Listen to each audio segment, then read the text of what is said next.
정말 예수님을 사랑한다면입니다. 진짜 예수님을 사랑하기에 거짓을 말하는 교회가 아닌 진짜 진실을 말하는 교회가 이 소원교회가 되길 바랍니다. 서론으로 들어갑니다. 여러분, 말뿐인 사랑은 거짓말입니다. 물론 이 말뿐인 사랑이 거짓말이라는 말은 조금 과장이긴 해요. 왜냐하면 그 순간엔 진짜 사랑할 수 있잖아요. 말하는 그때만이라도. 사랑의 농도가 근데 거의 그 랍스터 과자 아시죠? 랍스터 과자라고 있는데 랍스터가 얼마나 들어갔냐면 랍스터의 향유량이 0.003%래요. 그래도 들어간 건 맞잖아요. 그래서 사랑한다는 말도 사랑하긴 하는 거겠죠. 근데 그 외에 전부는 아닌 겁니다. 우리가 지난주에 하나님께서 우리를 기뻐하시는 이유는 절대 우리가 하나님께서 모르실 놀라운 서프라이즈를 할 수 있어서가 아니죠. 우린 하나님을 놀랍게 해드릴 수 없어요. 왜죠? 다 알고 계시니까요. 하나님께 대단한 무엇을 할 수 있어서가 아니라 말 그대로 우리에게서 느껴지는 하나님을 향한 사랑에 기뻐하신다 말씀을 드렸죠. 우리가 돌멩이 같고 아무것도 아닌 것 같아도 그런 우리가 하나님을 사랑하는 것에 하나님께서는 기뻐하신다는 거예요. 우리가 하나님께 드릴 수 있는 게 뭐가 있겠습니까? 사실은 예배도 하나님께 대한 사랑의 방식일 뿐이고요. 찬양도 하나님께 드리는 사랑의 방식일 뿐이고 우리가 기도하는 것도 하나님께 우리가 드리는 사랑의 방식일 뿐이에요. 결국 우리가 하나님께 드릴 수 있는 것은 사랑밖에 없다는 겁니다. 그런데 많은 크리스천들이 하나님께서 나를 사랑하신다, 예수님께서 나를 사랑하신다 라는 사랑받음 밖에는 관심이 없어요. 그래서 성도가 가져야 하는 거룩한 변화인 성화를 이뤄내지 못하는 겁니다. 내가 사랑하는 하나님께서 내가 이렇게 하면 싫어하시겠지가 없는 거예요. 내가 사랑 드림이 없으니까요. 반대로 내가 이렇게 해도 하나님은 사랑하시겠지라는 사랑받음 밖에 생각하지 못하는 겁니다. 하나님께 내 입술로만 사랑한다 말하면 하나님께서는 좋아하실 줄 알았겠지만 하나님께서는 우리의 삶을 꿰뚫어 보신다는 거죠. 이 예시가 마리아와 가룟 유다를 같은 장면에 비교하면서 우리에게 알려주시고 계신 거예요. 가룟 유다는 믿음 있는 척 입 밖으로 말을 뱉습니다. 그런데 그 장에 마리아는 단 한마디도 하지 않아요. 말하는 장면이 나오지 않습니다. 그러나 마리아가 보여준 삶의 행동은 예수님이 진짜 너무나 좋아서 지금 이 순간 내 모든 것을 드려도 아깝지 않다는 거죠. 말을 한마디도 안 하면서 행동으로 예수님을 사랑해서 계산기를 부수는 행동을 하는 마리아와 말만 하면서 사실 뒤에서 자기 입속을 챙기고 있는 가룟 유다를 비교해서 보여주신 거예요. 결국 하나님께서는 가식적인 말뿐인 사랑이 아닌 그때뿐인 사랑이 아닌 매 순간을 예수님을 사랑하는 그 행위를 너무나 기뻐하신다는 거예요. 다시 생각해보죠. 우리가 연인 사이의 사랑을 생각해도 우리 사람과의 사랑을 생각을 해도 지금 나랑 사귀는 이 사람이 내일 다른 여자 혹 다른 남자 만나고 하루 종일 연락 안 되고 다른 데 마음을 품고 있을 것도 내가 다 알고 있는데 이 사람이 지금 나에게 말하는 사랑 고백에 나는 얼마나 감동받을 수 있을까요? 당장 내일 바람필 걸 내가 아는데 오늘 나에게 말하는 사랑 고백이 과연 나에게 얼마나 감동이 있겠냐고요. 이런 생각이 들겠죠. 거짓말쟁이. 내가 모를 줄 알고 라는 생각이 들 거예요. 그래서 이 애인이 양심이 찔려서 자기 알잖아. 나는 자기밖에 없어. 내가 헷가닥 했나 봐. 용서해줘. 다시는 다른 사람 안 만날게. 라고 말해도 이 사람이 내일 또 그러고 다닐 걸 아는데 그 회개함이 내게 기쁠까요? 그런데 왜 예수님께, 하나님께는 그런 걸 요구할까요? 그 삶이 그날만 진실하고 주일만 진실하고 그 이유는 다 거짓이 될 것을 나도 알고 하나님도 아시는데 왜 하나님께 그런 걸 요구할까요? 결국은 거짓말이 되는 겁니다. 그래서 성경에서 말하는 진실하라는 말은 그냥 착해 약속해라, 거짓말하지 말아라 라는 뜻이 아닙니다. 하나님 앞에서 진실하라는 말은 순간순간 하나님 앞에 진실하게 살아라. 정말 하나님을 사랑해서 하는 행동이냐? 라고 물어보는 거예요. 그러면 인간은 질문하게 됩니다. 그래서 어떻게 하나님을 사랑해야 합니까? 뭐가 하나님을 진실로 사랑한다는 거죠? 그래서 사람의 몸을 입고 오신 예수님께서 직접 보여주십니다. 13장 1절에 써요. 유월절 전에 예수께서 자기가 세상을 떠나 아버지께로 돌아가실 때가 이른 줄 아시고 세상에 있는 자기 사람들을 사랑하시되 끝까지 사랑하시니라. 지금 13장까지 왔는데 예수님께서 입 밖으로 사랑한다는 말씀이 나온 적이 없어요. 얘야, 내가 널 사랑한단다. 너는 그대로 있으렴. 이런 말을 하신 적이 한순간도 없으세요. 13장 3절부터 5절에 저녁 먹는 중 예수는 아버지께서 모든 것을 자기 손에 맡기신 것과 또 자기가 하나님께로부터 오셨다가 하나님께로 돌아가실 것을 아시고 저녁 잡수시던 자리에서 일어나 겉옷을 벗고 수건을 가져다가 허리에 두르고 이에 대야에 물을 떠서 제자들의 발을 씻으시고 그 두르신 수건으로 닦기를 시작하여 사랑한다는 말을 한마디도 안 하셨지만 노예나 하는 발 닦는 일을 나의 스승께서 지금 하시는 거란 말이에요. 그러면 진짜 얼마나 사랑하신 겁니까? 말은 한마디도 안 했지만 사랑한다 얘야 이런 말 안 하셨지만 앉아, 내가 너 발 씻겨줄게. 그 당시에는 몰랐어도 아무리 생각하고 돌아봐도 제자들 생각에는 정말 예수께서는 사랑하셨다. 우리를 정말 사랑해 주셨다. 어떤 순간만 사랑해 주신 게 아니라 정말 끝까지 사랑하셨구나. 6절부터 7절에 시몬 베드로에게 이르시되 베드로가 이르되 주여 주께서 내 발을 씻으시나이까. 예수께서 대답하여 이르시되 내가 하는 것을 내가 지금 알지 못하나 이후에는 알리라. 그렇죠.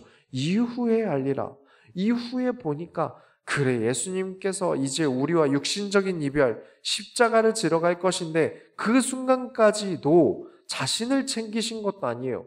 지금 이 장면 이후에 이제 십자가를 지러 가실 텐데 얼마 안 남았어요. 한 3일밖에 남지 않은 이 시간에도 자기 자신을 챙기신 것도 아니고 곧 죽을 거 맛있는 거 많이 먹자고 돌아다니신 것도 아니고 제발 저를 죽이지 말아주세요 하면서 정치인들 만나고 다니신 것도 아니고 십자가를 지시기 직전까지도 우리를 사랑해 하셨구나. 그런 순간까지도 우리를 사랑하셨구나. 12절부터 15절에 그들의 발을 씻으신 후에 옷을 입으시고 다시 앉아 그들에게 이르시되 내가 너희에게 행한 것을 너희가 아느냐? 너희가 나를 선생이라 또는 주라 하니 너희 말이 옳도다. 내가 그러하다. 내가 주와 또는 선생이 되어 너희 발을 씻었으니 너희도 서로 발을 씻어주는 것이 옳으니라. 내가 너희에게 행한 것 같이 너희도 행하게 하려 하여 본을 보였노라. 어떻게 사랑함이 어떤 것인지, 사랑하게 하는 행동이 어떤 것인지 본을 보여주셨어요. 분명 사랑에는 책임이 따릅니다. 섬겨야 하는 책임이 붙어요. 진짜 사랑한다면 받고 있는 게 아닙니다. 섬겨야 하는 책임이 붙어요. 상대방의 부족함을 채워야 하는 섬김이, 그런 섬김의 책임이 부부에게 있죠. 부모에게는 자녀에게 가르칠 것과 절대 해선 안 되는 말에 대한 책임이 있어요. 말만 사랑한다 할 게 아니라 내가 섬겨야 하는 책임의 행동으로 사랑하게 해야 할 것들이 있습니다. 거기에 크리스찬은 섬김이라는 책임이 모두에게 더 붙어요. 그래서 드디어 예수님께서 너희를 사랑한단 말을 이제서야 하십니다. 13장 34절부터 35절에 새 계명을 너희에게 주노니 서로 사랑하라. 내가 너희를 사랑한 것 같이 너희도 서로 사랑하라. 너희가 서로 사랑하면 이로써 모든 사람이 너희가 내 제자인 줄 알리라. 너희가 진짜 예수님의 제자고 내가 너희를 사랑한 것을 안다면 너희도 서로 섬기며 사랑해라. 누가 받기만 하는 사랑을 얘기했습니까? 예수님께서 받기만 하는 사랑을 얘기하셨나요? 아니죠. 지금 이 장면에서도 예수님께서 대놓고 사랑한다 말씀하신 게 아니에요. 그런 것 같이 라는 말은 내 행동을 너희가 본 것 같이 너희도 하라는 뜻입니다. 오늘은 신비주의자들이나 예수님을 거짓말로 사랑하는 자들과 비교해서 예수님께서 진짜 가르치신 것이 무엇인지 볼 것입니다. 오늘 볼 14장은 신비주의자들이 엄청나게 애용하는 장이에요. 그렇기 때문에 오늘 함께 나누면서 신비주의자들과 비교하면서 예를 들고 이야기를 하겠지만 성경은 한 절로 보는 게 아닙니다. 장으로 봐야 한다는 것을 오늘 확실하게 인지하고 진짜 성경 말씀에 들어가는 길을 찾게 되시기 바랍니다. 본론으로 들어갑니다. 죽음 앞에 근심하지 말라. 사실 요한복음은 지금부터가 아주 원액에 가깝습니다. 신학적으로 구원론에 있어서 예수님께서 구원이 무엇인가에 대해 우리에게 가르쳐 주시는 장면이 14장이에요. 그만큼 많이 다루게 됩니다. 어디서든지 이 요한복음 14장은 굉장히 많이 다룰 수밖에 없어요. 많이 다루는 만큼 이상한 사람 귀에 들어가면 어떻게 됩니까? 요리사에게 칼이 들어가면 식칼이 되겠지만 살인자에게 칼이 들어가면 살인흉기가 됩니다. 같은 장이고 하나님 말씀인데 이상한 사람들 귀에 들어가서 이상한 말로 뱉어지는 말이 굉장히 많아요. 그래서 오늘 좀 자세히 다뤄보면서 물론 진짜 어려운 내용들은 좀 최대한 자제하고 우리가 포인트로 보아야 할 것들을 좀 보도록 하겠습니다. 여러분, 크리스찬의 강인함, 다른 사람보다 강인한 차원이 있다고 말씀을 드렸어요. 크리스찬이 아닌 사람과 크리스찬은 강인함이 다릅니다. 남들은 내가 이렇게 하면 사회적으로 매장될 텐데 어떻게 하지? 내가 이러면 친구들이 나를 싫어할 텐데 어떻게 하지?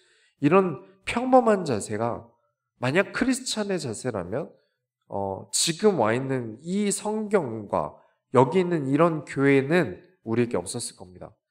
믿음의 선조들은 죽음도 개의치 않고 좁은 길로 들어갔습니다. 죽음 뒤에 하나님 품으로 간다는 것을 믿고 살아가는 것과 믿지 않고 살아가는 것은 천지차이예요. 남들은 우리의 노년까지만 신경 쓰겠지만 우리는 죽음까지 신경 씁니다.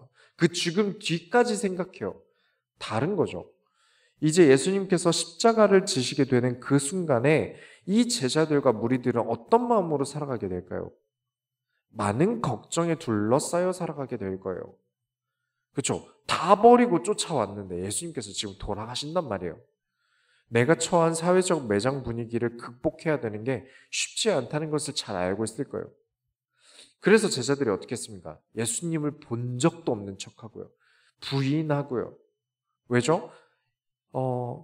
이미 갈릴리 고향에서는 내가 예수를 따르느라 고향도 등진 사람이란 걸 이미 다 알잖아요. 어딜 가도 지금 굉장히 살기 힘들어졌어요. 그런 제자들에게 예수님께서 미리 말씀하십니다. 14장 1절에 너희는 마음에 근심하지 말라. 하나님을 믿으니 또 나를 믿으라.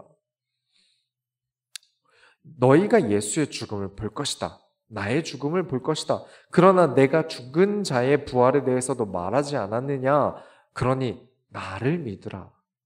눈에 보이는 상황 믿지 말고 너희는 나를 믿으라. 14장 2절부터 3절에 내가 아버지 집에 거할 곳이 많도다. 그렇지 않으면 너에게 일렀으리라. 내가 너희를 위하여 거처를 예비하러 가노니 가서 너희를 위하여 거처를 예비하면 내가 다시 와서 너희를 내게로 영접하여 나 있는 곳에 너희도 있게 하리라. 십자가로 인해 죽으시고 그 죽음으로 우리가 죽음 뒤에 있을 거처를 예배하러 가십니다. 그리고 부활하신 예수님을 영접하면 우리가 구원을 받죠. 그렇기에 6절에 예수께서 이르시되 내가 곧 길이요 진리요 생명이니 나로 말미암지 않고는 아버지께로 올 자가 없느니라. 예수님을 만나면 예수님께서 나의 길, 진리, 생명 되십니다. 그렇게 예수님께서 나를 하나님께로 인도하여 주세요. 그러면 예수님을 어떻게 만납니까? 예수님을 만나야 하나님께로 갈 거 아닙니까? 예수님이 눈에 보이시나요? 저는 예수님과 이야기를 섞어본 적이 있을까요? 그럼 저는 구원을 받았을까요? 14장 8절에 빌립이 이르되 주여 아버지를 우리에게 보여주옵소서 그리하면 족하겠나이다. 빌립은 최소한 예수님을 지금 눈앞에서 보고 있으니까 우리보다는 상황이 낫죠. 그러면 예수님, 제가 예수님을 만났으니까 아버지를 만나게 해주세요. 9절부터 10절에 예수께서 이르시되 빌립아 내가 이렇게 오래 너희와 함께 있으되 내가 나를 알지 못하느냐? 나를 본 자는 아버지를 보았거늘 어찌하여 아버지를 보이라 하느냐? 내가 아버지 안에 거하고 아버지는 내 안에 계신 것을 내가 믿지 아니하느냐? 내가 너희에게 이르는 말은 스스로 하는 것이 아니라 아버지께서 내 안에 계셔서 그의 일을 하시는 것이라. 우리가 말하는 나의 안에 하나님께서 함께 하신다는 개념이 여기서 잡혀요.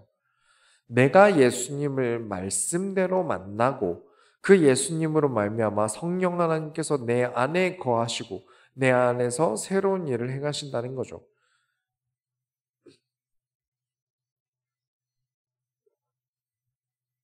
예수님께서 인간의 모형으로 오셔서 인간이 닮아야 하는 본의 형상으로 이 땅에 오셨습니다. 그래서 우리는 늘 예수님을 닮고자 해야 되고요. 예수님께서 인간을 위해 십자가를 지신 것처럼 그렇다면 우리도 인간을 섬기기 위해 십자가를 지기까지 해야 합니다.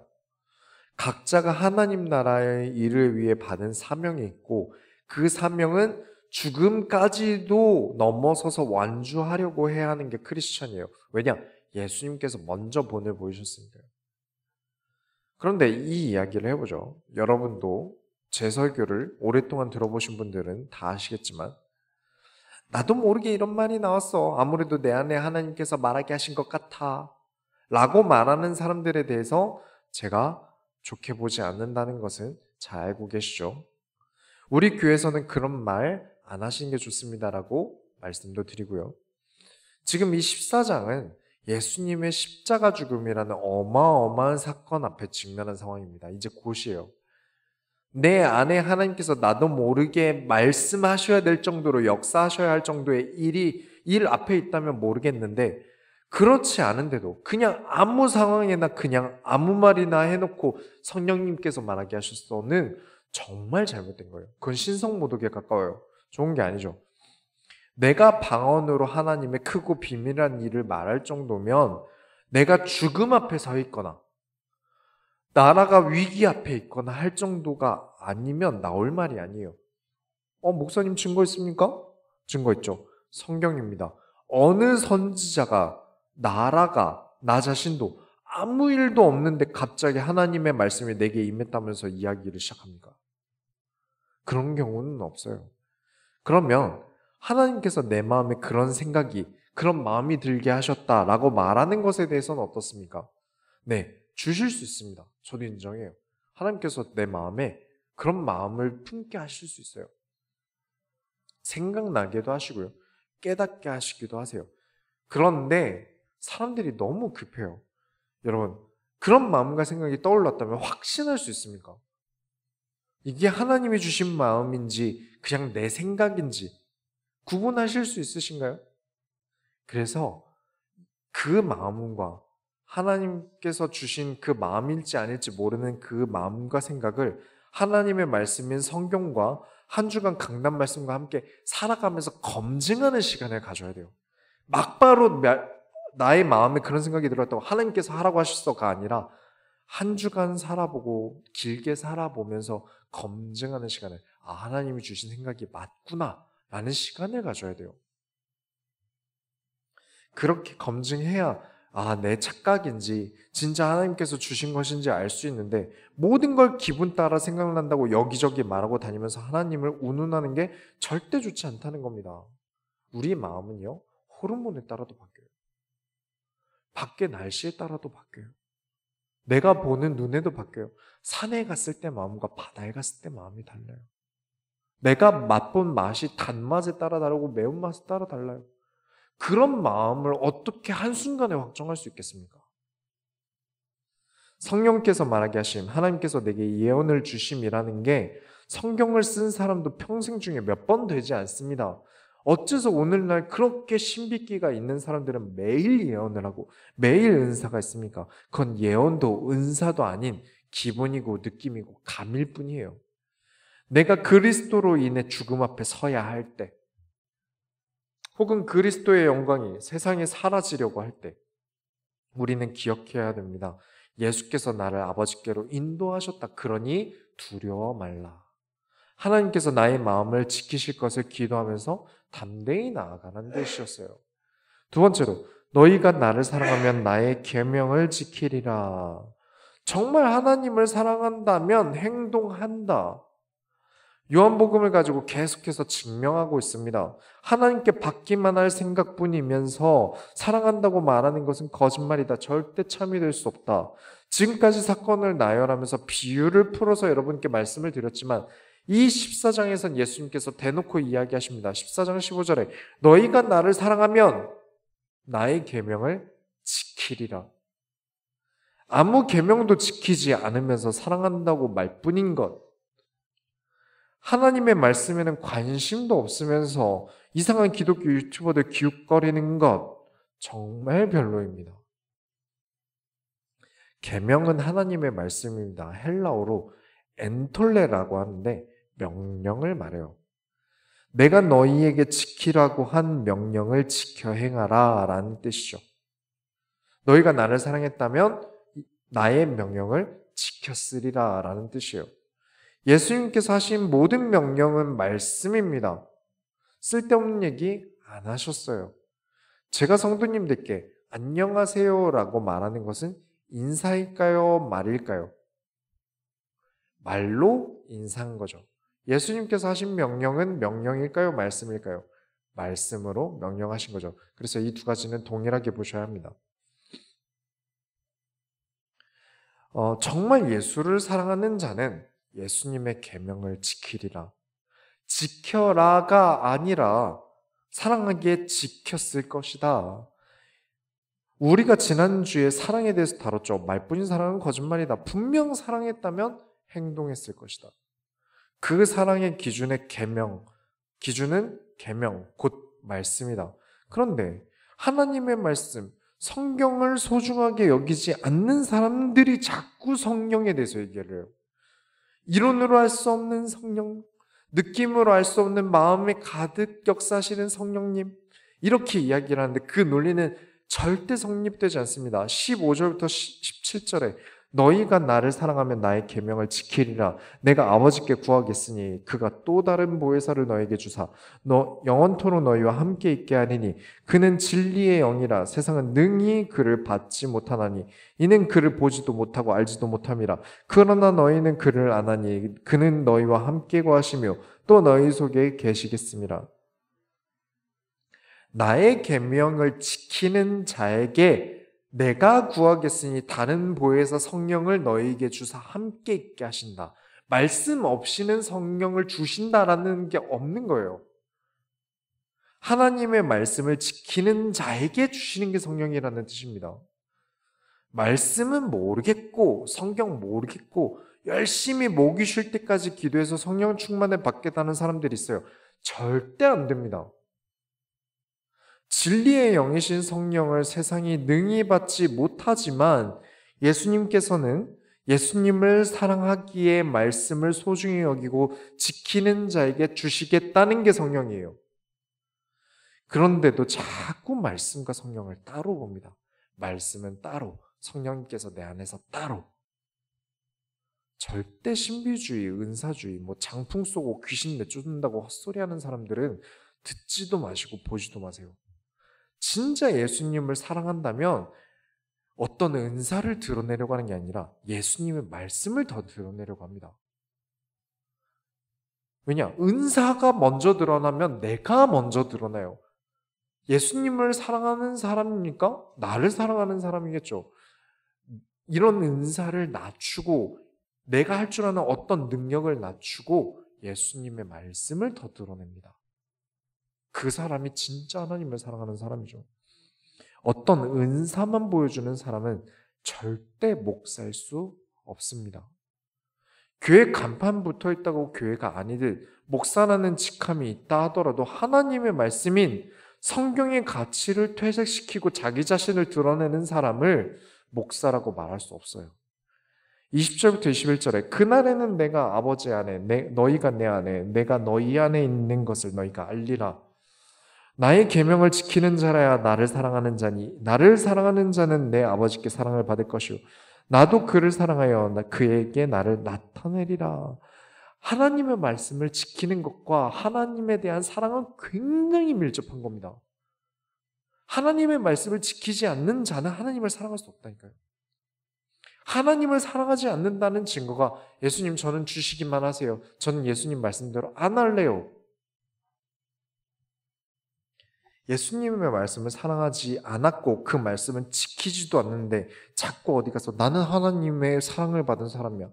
나는 하나님께 능력을 받은 사람이야. 나는 하나님께 은사를 받은 사람이야. 예수님께서 나에게 나타나셨어. 그런 말도 안 되는 이야기를 하니까 요한복음을 쓴 겁니다.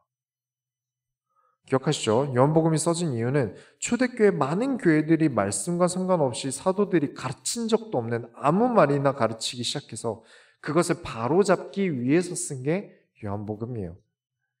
제가 전도사 때 저는 좀 전투력이 있었어요. 시기가 좀 있었어요.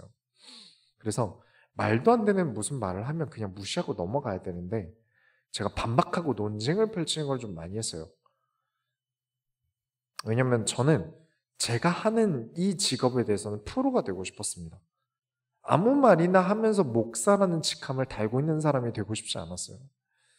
네, 나이가 좀 있으신 분들이 아무래도 어린 친구들이 좀 편하잖아요. 우리도 한 살이라도 어린 사람이 좀 더 편하잖아요. 그래서 저에게 막 이런 말 저런 말을 저보다 나이가 많은 사람들이 거는데 귀찮은 거예요. 왜 귀찮냐면 자꾸 가르치려고 들거든요. 같은 반에서 공부하고 나이 많은 분들이 신학교 와서 공부 안 하는 분들 진짜 많거든요. 아는 것도 없는데 자꾸 가르치려고 드니까 그냥 대화를 안 하고 넘기려고 하는데 늘 제 발작 버튼을 건드는 게 있어요. 제가 이것만 나오면 급발진하는 게 있었습니다. 지금은 아닌데 그땐 그랬어요. 뭐였냐면 내 느낌에 하나님은 너에게 일어나는 사인이야. 내가 널 보니까 하나님께서 너에게 이런 걸 원하시는 것 같아. 저는 이게 진짜 싫거든요. 어릴 때 그런 말들에 끌려다니느라 제가 헛고생을 너무 많이 했어요. 그 전도사님께서 나에게 오셔가지고 너 이렇게 일어나는 게 하나님의 말씀인 것 같아. 그러면 아멘 해야죠. 그걸 따랐어요. 그랬다가 손해본 게 너무 많아요. 자기는 너무 쉽게 아무 말이나 순간적으로 하지만 그 말을 들은 사람 입장에서는 인생이 바뀔 수 있는 거잖아요. 함부로 말해서는 안 돼요. 그래서 성경이랑 신학자들이랑 해서 논리를 펴니다. 제발 느낌 가지고 말하지 말아야 되는 이유를 이런 성경 구절과 신학자들의 이야기를 통해서 이야기를 해요. 절대 그러면 안 된다. 그러면 꼭 제가 듣던 말이 무엇이냐면 그런 사람들이 저에게 꼭 하는 말이 있어요. 하여간 이성적인 애들은 성령의 역사를 몰라. 진짜 너무 많이 들어서 진절머리가 나요. 하여간 이성 그런 것들 때문에 자기들이 다 맞는 줄 알아. 라고 하는데 이 말은 사실 해석해보면 내가 뭐 목사도 아니고 그런 것까지 알려고 안 할 거지만 내 감과 촉은 뛰어나니까 그런 거 몰라도 상관없어 라고 말하는 거예요. 예전에 백분 토론에서 어떤 아주머니가 나와서 우리 같은 일반인은 논문 같은 거 안 봐도 알 수 있거든요 라는 말을 했어요. 백분 토론 나와서 그런 전문적인 지식 없어도 우린 다 알거든요 라고 얘기했어요. 이분이 크리스찬 쪽 국장님이세요. 국장 대표로 나오신 거예요. 평생을 공부나 책을 보기보다 감각만으로 살아온 사람들이 있어요. 그래도 살아가지거든요. 먹고 살아요. 과거의 이야기가 아니라 지금도 여전히 그런 사람들이 계속 나타나고 성장합니다. 그 감각만으로 어떻게 잘 살아왔다는 거죠. 된 것도 있다는 거예요. 하지만 성경은 다릅니다. 이성이고 논리가 아니에요. 성경은 진리입니다. 다 자기 자신을 사랑해서 하나님의 이름만 가져다 붙이고 자기 하고 싶은 말을 하는 게 어떻게 해서 성령의 역사가 될 수 있습니까? 하나님의 말씀이 빠지고 성령의 역사는 언급할 수 없어요. 왜냐? 예수님께서 지금 요한복음 14장에 그렇게 가르치셨으니까요.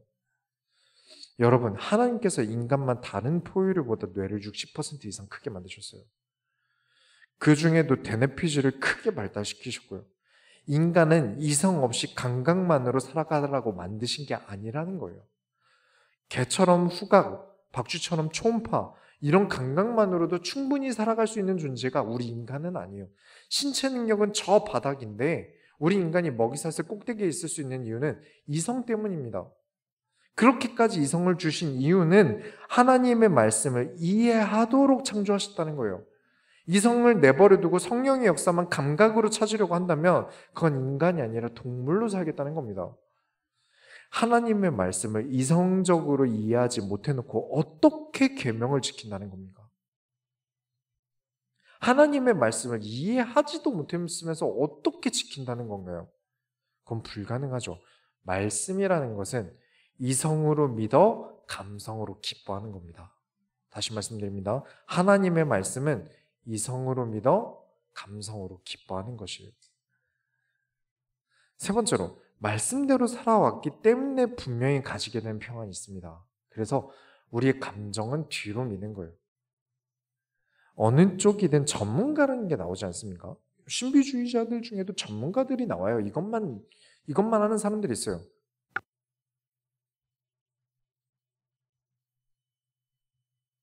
굉장히 신비주의자예요. 그쪽 단체 국장도 하는 사람이에요. 신비주의에 맞는 성경 구절을 외우게 하는 리더들이 있어요. 신비주의의 전문가들은 신비주의 관련된 말씀 가지고 외우게 하고 가르치는 걸 정말 열심히 합니다. 그래서 제가 그런 신비주의자들에게도 많이 받았던 반박이 14장 26절에 보혜사 곧 아버지께서 내 이름으로 보내실 성령 그가 너희에게 모든 것을 가르치고 내가 너희에게 말한 모든 것을 생각나게 하리라. 이걸 꼭 외우게 합니다. 이 구절을 꼭 외우게 해요. 성령 깊이 안 봐도 성령께서 가르치고 생각나게 하신다고 했다. 너희 마음속에 하나님의 역사도 인정 안 하고 성경적이라고 말하면서 정작 성경에 써있는 이 구절도 안 지키는구나라고 저에게 반박하는 사람 딱 한 명 봤습니다. 다 웬만하면 막 저에게 씩씩대면서 하여간 이성적인 것들을 하고 돌아갔는데 이 구절 가지고 반박하는 사람이 딱 한 명 있었어요. 맞습니다. 지금 이 26절만 보면 그 사람들 말이 맞는 것처럼 보여요. 하나님께서 생각나게 하신다는데. 하나님께서 내 안에 성령께서 생각나게 하신다는데. 그런데 성경은 절이 아니라 장으로 봐야 합니다. 우리는 안 배운 게 떠오르지 않습니다. 한 번도 안 들어본 언어가 기억나겠습니까? 우리는 모르는 게 떠오르지 않아요. 성경은 절이 아니라 장으로 봐야 됩니다. 지금까지 본 14장을 종합해보면 예수님을 사랑해서 예수님의 말씀을 지켜 행하는 자에게 성령을 보내십니다. 그리고 함께 하세요. 그러다 내가 예수의 이름으로 사회적 죽음이든 육신적 죽음이든 죽음을 겪을 두려움에 무서워할 때에 성령께서 나에게 지금까지 지켜온 것, 가르쳐 주신 그 말씀들을 내가 과거에 지켜온 그 계명들을 생각나게 하신다는 거예요. 그렇게 해야 이 장이 말이 맞는 겁니다. 그래, 예수님께서 죽음 뒤에 아버지께로 돌아갈 것과 육신의 부활 이야기를 하셨다. 그러니 그리스도의 이름을 위한 핍박을 두려워하지 말자라는 그 말씀이 기억나게 하신다는 거예요.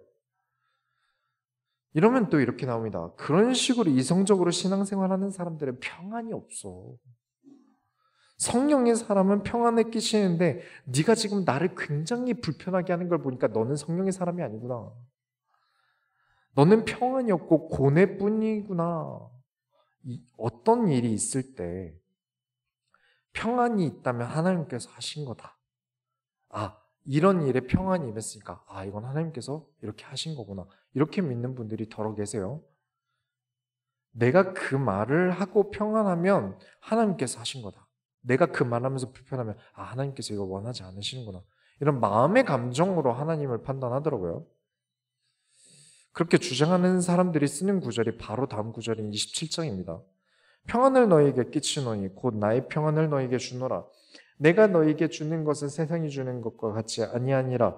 너희는 마음에 근심하지 말고 두려워하지도 말라. 이 구절이 약간 그 우울증 있는 사람들에게 꼭 암기시키는 구절이기도 합니다. 그리고 불신자 전도할 때도 꼭 쓰고 있는 구절이기도 해요.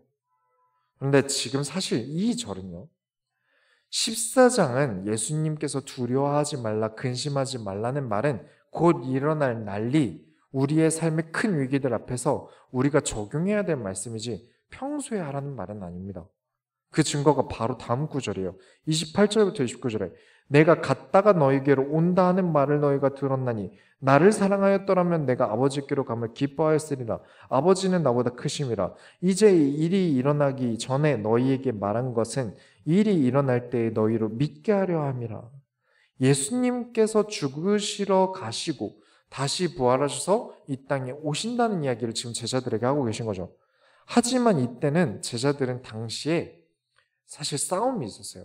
다른 사복음서 중에 있는데 무슨 싸움이 있었냐면 제자들 12명에서 누가 우리 중에 더 크냐, 누가 우리 중에 서열이 더 높느냐 가지고 싸움이 있었어요.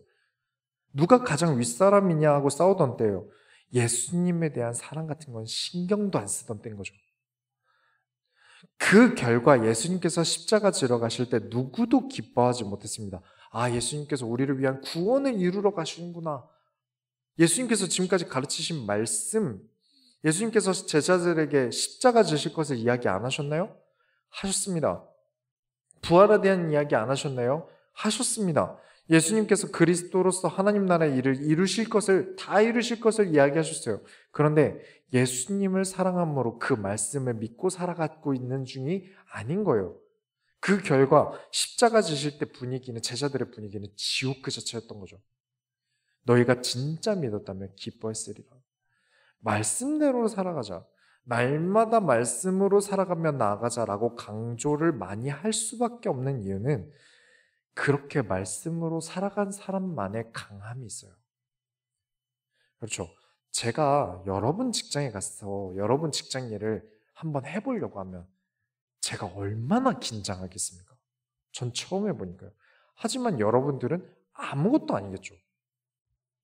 모든 선수는 경기를 할 때 긴장감이 있겠죠. 모든 가수는 처음 무대 설 때 오는 긴장감이 있을 거예요. 공포스럽겠죠. 하지만 계속 경기를 하고 무대에 서다 보면 그 긴장감이 점점 내려가지 않겠습니까? 제가 처음 전도사가 됐던 25살 때 공예배 설교를 할 때 얼마나 떨었는지 몰라요. 등에 땀이 계속 나고요. 제가 설교한다는 게 주보에 이게 금요철에 김민철 전도사 써 있으니까 성도님들이 한 명도 안 왔어요. 사모님 앉아 계시고 전도사님 앉아 계시고 의무적으로 와 계셔야 되는 분들만 계셨어요. 목사님은 해외에 계시고. 그것도 참 자존심 상하는 일이에요. 성도들이 다 네가 무슨 하나님 말씀을 전하냐 이랬던 거예요. 거기서 일단 1차적으로 멘탈이 완전히 붕괴가 됐어요. 근데 설교를 하는데 자꾸 마이크에 제 큰 거친 숨소리가 들려요. 여러분, 하나님께서 여러분을 사랑하십니다. 이렇게 하는 게 제 귀에 막 들려요. 지금은 전혀 그런 무서움이 없습니다. 전혀 없어요. 긴장이야 늘 합니다. 항상 긴장은 해요. 하지만 많이 서본 덕에 그렇게 떨리지는 않습니다. 예수님과 말씀으로 날마다 동행해온 사람과 한 번도 말씀으로 살아본 적 없는 사람이 죽음의 위기 앞에, 내가 그리스도로 인한 핍박 앞에 갔겠습니까? 전혀 다를 거예요. 날마다 사랑하는 예수님을 바라보고 온 사람들이 과연 죽음 뒤가 무섭겠습니까? 예수님께서 말씀하시는 평안은 그냥 무지성 평안이 아니라 마약성 안정이 아니라 프로포폴 같은 게 아니라 살아온 삶이 그 말씀을 늘 계명을 지켜왔기에 강해졌기 때문에 그 사람의 인생의 굴곡 속에서 하나님께서 함께 하심으로 강해져 왔기 때문에 어떤 상황에서든지 평안할 수 있다는 겁니다. 결론을 내리겠습니다. 여러분, 지금 이 순간의 말씀으로 강해지셔야 합니다. 우리가 당장 죽음을 겪을 일은 없으니까 요한복음 14장 말씀은 우리에게 필요가 없을까요? 우리는 어려움이 늘 존재합니다. 죽음과 같은 어려움이 다가올 때가 있어요. 그래서 오늘 우리에게 가장 중요한 것은 우리가 날마다 예수님의 계명을, 하나님의 말씀을 지켜 행하는 데 있습니다.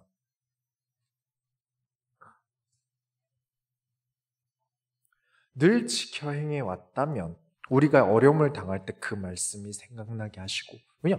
늘 지켜왔으니까요. 그 말씀을 우리에게 이루실 겁니다. 늘 지켜 행해온 이유가 무엇입니까? 나에게 이득이 될 거라서요? 내가 잘 될 거라서요? 아닙니다. 그 사람들은 얼마 못 가요. 말씀 지켜야지 하고 월요일 지켰다가 화요일 안 돼요. 어떤 사람이 말씀을 항상 지킬 수 있습니까? 너희가 나를 사랑하면 나의 계명을 지키리라. 진짜 예수님을 사랑하는 자가 말씀을 매일 지켜나갈 수 있습니다. 사랑하면 지켜라가 아니에요. 지키리라입니다. 정말 예수님을 사랑했다면 예수님의 계명은 지켜왔을 것이다 라는 거예요. 말씀을 지키지 않는 사람들은 예수님을 사랑하지 않는다는 거예요. 그렇기에 우리가 진짜로 죽음을 겪는다 하더라도 괜찮다. 왜냐? 그토록 사랑하는 하나님 앞에 가니까요. 지금 어려워도 괜찮다. 나는 이 어려움에 예수를 모른 척하고 마치 십자가 지시러 가는 예수님을 모른 척하는 제자들처럼 살지 않기 위해 지금 사회적 매장을 당한다 하더라도, 어려움을 당한다 하더라도, 친구를 잃는다 하더라도 그래도 하나님의 말씀을 지켜서 내가 하나님 앞에 설 때 내가 사랑하는 하나님께 칭찬받겠다. 내가 삶으로 하나님을 사랑했음을 입증하겠다 라는 마음가짐을 가지고 있는 거예요. 이것이 진짜 요한복음 14장에서 우리가 받아야 할 교훈입니다. 기독교 인구수 감소에 정말 많은 원인이 있지만 그중 큰 요인 중 하나라고 생각하는 것이 삶이 너무 어려워서 예수를 믿던 세대가 있고요. 삶이 윤택해지고 할 게 많아지니까 예수를 버리는 세대들이 생긴다는 거예요. 교회 안 가도 할 게 많아요. 즐거운 게 많죠. 나만 힘든 게 아니라 모두가 힘들고 모두가 할 게 없으니까 교회 가는 게 힙했어요. 멋진 일이었어요. 내 친구들 다 교회 안 가고 내 주변 사람들 굳이 교회 안 가고 술자리 같은 데 가면 꼭 종교 논쟁이 일어나고 너 교회 다니지? 그래 술 안 먹어도 돼 라고 좀 봐줘 놨다가 이 사람 술 먹는 사람 술 취하면 야 교회 다니는 것들은 말이야 라면서 꼽주고 교회 다니지 마. 목사들 다 사기꾼이야. 거기 가서 뭐 남는 게 뭐 있다 그래. 나랑 놀기나 하고 술이나 먹자. 그렇게 편하게 잘 살고 교회를 버리고 역시 진화론이 과학적이지 라고 살다가 전쟁 나면 불안하며 평소에 보이지도 않던 성경책을 부적처럼 꼭 가방에 넣고 다니던 게 전쟁 역사예요. 안 그랬던 세계대전이 없습니다. 세계대전 때마다 제일 많이 팔린 책이 성경책이에요. 요즘 사회가 심상치 않죠. 우리 위에 있는 나라들, 우리나라 위에 북한 있고 북한 위에 중국 있고 중국 위에 러시아 있고 전부 다 우리나라 위에 있는 나라들이에요. 내년도 금리 예상이 10% 정도 이상을 또 차지하더라고요. 그렇게 예상을 하더라고요. 내년도 금리는 10% 이상 될 것 같다. 여러분, 그런 위기 가운데 있습니다. 우린 굉장히 위기 속에 있어요. 강해지셔야 합니다. 지금 모든 성교회 성도들은 말씀으로 강해지셔야 돼요. 교회에서 강해지지 않으면 삶에서 패배합니다. 지금 하나님을 사랑함으로 하루하루 살아가며 강해지지 않으면 힘들어질 겁니다. 지금 많은 교회들이 교회에서 힐링한다고 위로라는 단 것만 먹여서 사회에 나가서 패배해도 숨은 붙어 있어요. 그렇게 해서 다시 또 주일날 와서 보충하고요. 그러나 지금 앞으로 다가올 위기, 내년도는 정말 힘들 거라고요. 그런 위기엔 얄짤 없을 겁니다. 주일 단 하루 위로로는 고통의 유기를 못 견디고 목숨을 끊을 사람들이 많이 늘어날 것으로 많은 심리 전문가들이 분석하고 있어요. 지금 강해지셔야 합니다. 말씀으로 나가고 이겨내는 강인함을 지금 가지셔야 합니다. 말씀으로 살아온 사람들은 다릅니다. 정말 예수님을 사랑해서 그 계명을 지켜온 사람들은 정말 달랐습니다. 그 증거가 무엇입니까? 우리가 다 손에 들고 있지 않습니까? 시간 되시는 분들과 함께 10월 29일에 양화진 선교묘원에 가려고 해요. 가보시면 단순히 해외에서 우리나라에 선교를 오셨다가 이제 순교하셨다라는 내용이 아니에요. 얼마나 우리나라에 하나님의 말씀을 남기기 위해 선교사님들이 애를 쓰셨는지 흔적들이 쫙 깔려 있어요. 스포일러라 자세하게 얘기는 안 하겠습니다. 꼭 같이 가실 수 있는 분들 같이 가시면 좋겠어요. 어떤 선교사님은 말씀을 전하자마자 순교하신 분도 계시고요. 어떤 선교사님은 말씀을 전하기 위해서 우리나라에 왔다가 남편도 자식도 다 죽어도 끝까지 남아서 말씀을 남기겠다고 사람들을 교육하셨어요. 선교사님들께서 그렇게 사랑했던 말씀을 내다 버리고 신비적인 체험과 위로만 가지고 다 된다는 식으로 말하는 것을 저는 용납할 수가 없고 용서할 수도 없습니다. 제가 그걸 용납하면요, 그럴 수 있지라고 이해해버리면요, 저는 순교자들과 선교사들 복기에 부끄러운 목사예요. 저도 결국 그분들의 후배 아닙니까? 그 많은 선교사님들과 순교자분들이 우리를 위해 말씀을 가져다 주셨기 때문에 말씀을 배웠어요. 제가 그걸 용납하면 저는 순교자들과 선교사들 보기에 너무 부끄러울 것 같습니다. 제대로 된 목회자라면 다 순교자 정신을 가지고 있어야 된다. 순교의 정신이 아니고 어떻게 개척을 하고 어떻게 목사를 합니까? 그런데 오늘날 많은 사람들이 먼저 이 성경을 위해 피 흘린 순교자들 보기 부끄럽게 변질되는 걸 보면 마음이 좋지가 않아요. 그 순교자들과 선교사들이 무엇 때문에 순교할 용기가 있었습니까? 뭘 믿고 그렇게 했겠습니까? 그 마음의 강인함은 예수님을 사랑하기에 되어진 것입니다. 여러분 잊지 마세요. 예수님을 향한 사랑과 하나님의 말씀은 절대 떨어질 수 없습니다.